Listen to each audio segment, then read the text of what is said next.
आने वाले दिनों में बंगाल के चुनाव में एक और इशू जोर शोर से उठेगा और वो है महिला आरक्षण का। असल में मोदी सरकार 2029 के लोकसभा चुनाव से पहले संसद और विधानसभाओं में महिला आरक्षण लागू करना चाहती है। इसके लिए 2 दिन के बाद 16 अप्रैल को संसद में नारी शक्ति वंदन अधिनियम में अमेंडमेंट बिल लाया जाएगा। आज प्रधानमंत्री नरेंद्र मोदी ने सभी दलों से इस बिल को पूरा सपोर्ट देने की अपील की। दिल्ली में आज नारी शक्ति वंदन सम्मेलन हुआ। इसमें प्रधानमंत्री ने कहा कि यह बिल पास होना आजाद भारत के इतिहास का सबसे बड़ा कदम होगा। इससे 2047 में विकसित भारत का लक्ष्य हासिल करने में बहुत मदद मिलेगी।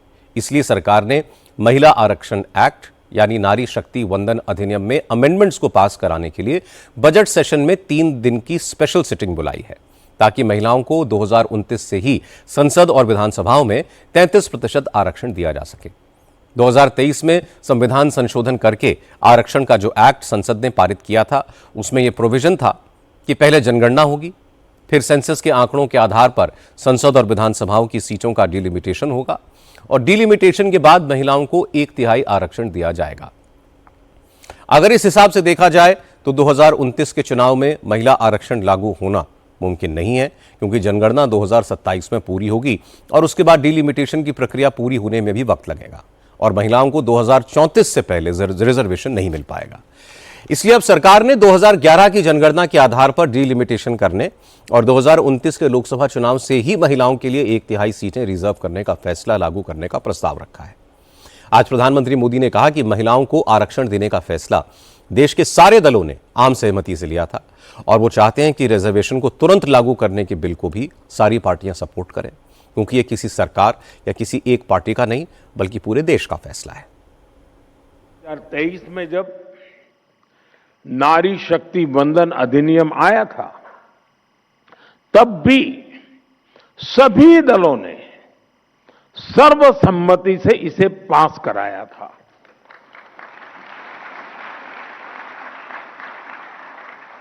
और तब एक सुर में ये बात भी उठी थी कि इसे हर हाल में 2029 तक लागू हो जाना चाहिए।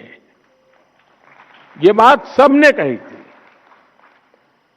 कानून पारित हो लेकिन लागू न हो, ये सदन में किसी को मंजूर नहीं था और खास करके हमारे विपक्ष के सभी साथियों ने मुखर होकर के इस बात पर जोर डाला था कि 2029 में ये लागू होना चाहिए।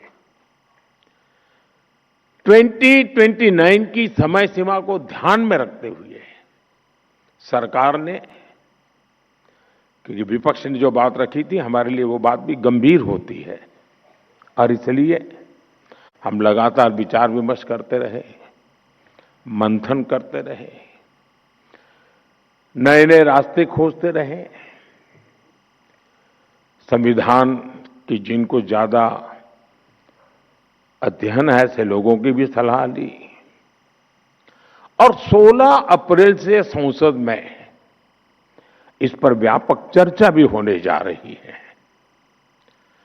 साथियों, हमारा प्रयास है और हमारी प्राथमिकता भी है, इस बार भी ये काम संवाद, सहयोग और सहभागिता से हो। मोदी विरोधी दलों से सपोर्ट की अपील कर रहे हैं। विपक्ष के नेता भी महिला आरक्षण के समर्थन का दावा कर रहे हैं, लेकिन इसके साथ साथ सरकार की नीयत पर सवाल भी उठा रहे हैं। कांग्रेस का आरोप है कि विमेंस रिजर्वेशन एक्ट में अमेंडमेंट्स की आड़ में सरकार डिलिमिटेशन को लागू करके इसका सियासी फायदा उठाना चाहती है। कांग्रेस ने आरोप लगाया है कि जब बंगाल और तमिलनाडु में इलेक्शन चल रहे हैं और विपक्षी दलों के नेता कैंपेन में बिजी हैं, इस दौरान महिला आरक्षण का शिगूफा छोड़कर सरकार दरअसल कास्ट सेंसस से बचना चाहती है, विपक्षी दलों के कैंपेन को डीरेल करना चाहती है। मल्लिकार्जुन खड़गे ने कहा कि जब सरकार नारी शक्ति वंदन बिल लाई थी, उस वक्त भी सभी दलों ने 2011 की जनगणना के आधार पर महिला आरक्षण को तुरंत लागू करने की मांग की थी, लेकिन तब सरकार ने विपक्षी दलों की बात नहीं सुनी। अब सरकार 5 राज्यों के चुनाव के नतीजों का भी इंतजार नहीं करना चाहती।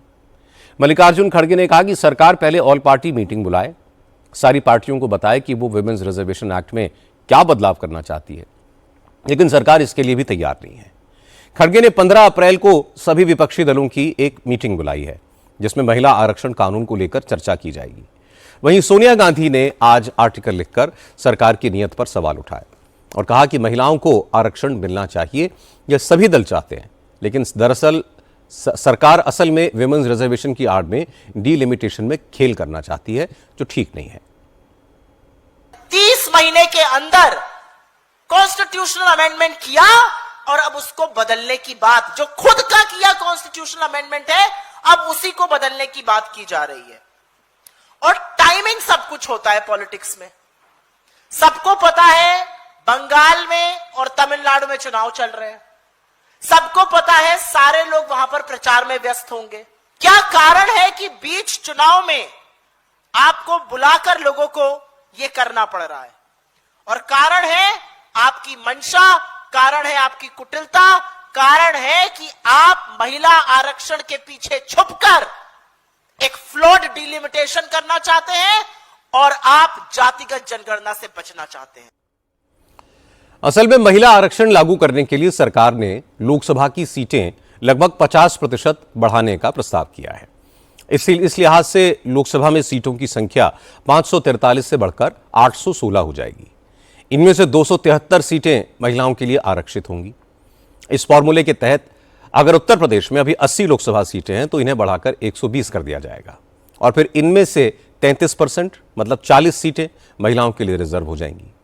इसी तरह महाराष्ट्र में लोकसभा सीटों की संख्या 48 से बढ़कर 78 हो जाएगी और इनमें से 24 सीटें महिलाओं के लिए रिजर्व होंगी। तमिलनाडु में 39 की जगह 59 हो जाएंगी, 20 सीटें महिलाओं के लिए रिजर्व हो जाएंगी। बिहार में अभी 40 सीटें हैं, इनको प्रो राटा बेसिस पर बढ़ाकर 60 करने और फिर 20 सीटों को महिलाओं के लिए रिजर्व करने का प्रस्ताव है। लेकिन विपक्षी दलों का कहना है कि सरकार को ऐसी क्या जल्दी है, पहले सरकार जनगणना कराए, फिर डिलिमिटेशन कराए, उसके बाद विमेंस रिजर्वेशन लागू करे। अखिलेश यादव ने पूछा कि महिलाओं के लिए कौन सी सीट रिजर्व होगी, इसका फैसला कैसे होगा, ओबीसी महिलाओं को इस रिजर्वेशन में कितनी हिस्सेदारी मिलेगी, कैसे मिलेगी, यह भी सरकार को स्पष्ट करना चाहिए। सरकार की नीयत नहीं है आरक्षण देना और सेंसस, डिलिमिटेशन और उसके बाद आरक्षण।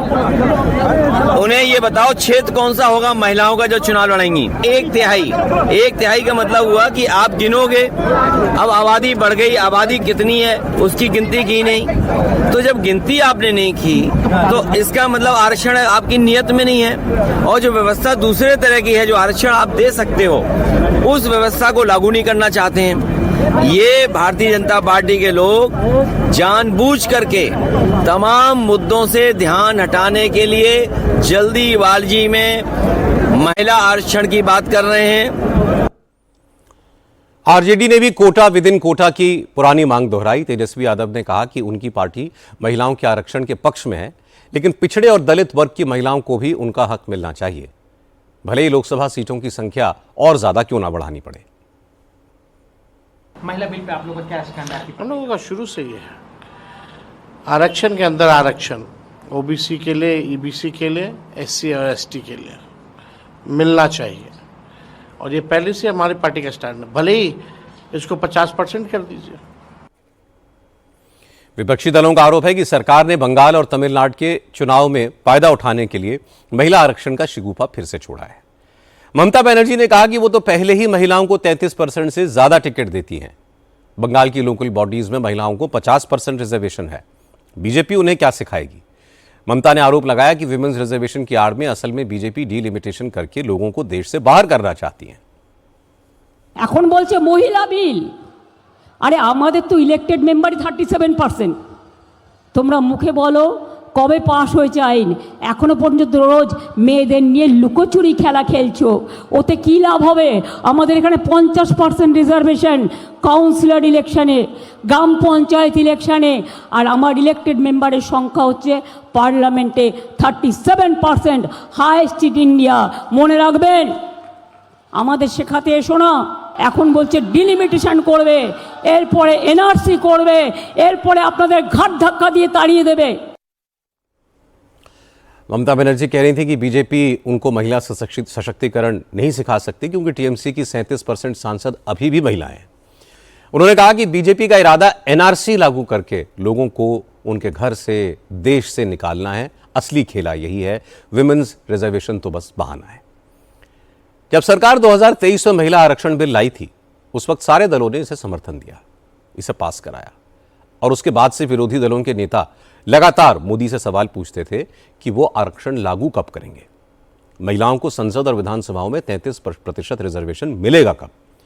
अब मोदी ने बता दिया कि 2029 के लोकसभा चुनाव से पहले वो महिलाओं के लिए 33% रिजर्वेशन लागू करना चाहते हैं। तो अब विरोधी दलों के नेता कह रहे हैं कि इतनी जल्दी क्या है। असल में इस दोहरी चाल के पीछे एक सियासी मजबूरी है। मोदी ने विरोधी दलों को फंसा दिया। अब अगर इस बिल का वो विरोध करेंगे तो महिला विरोधी होने का ठप्पा लगेगा। सपोर्ट करके बिल पास कराएंगे तो भी महिलाओं को आरक्षण का क्रेडिट मोदी को ही मिलेगा। इसलिए सोनिया गांधी हों, अखिलेश यादव हों, तेजस्वी यादव हों, ये सब सवाल कितने भी उठाएं, आखिर में महिला आरक्षण बिल का समर्थन ही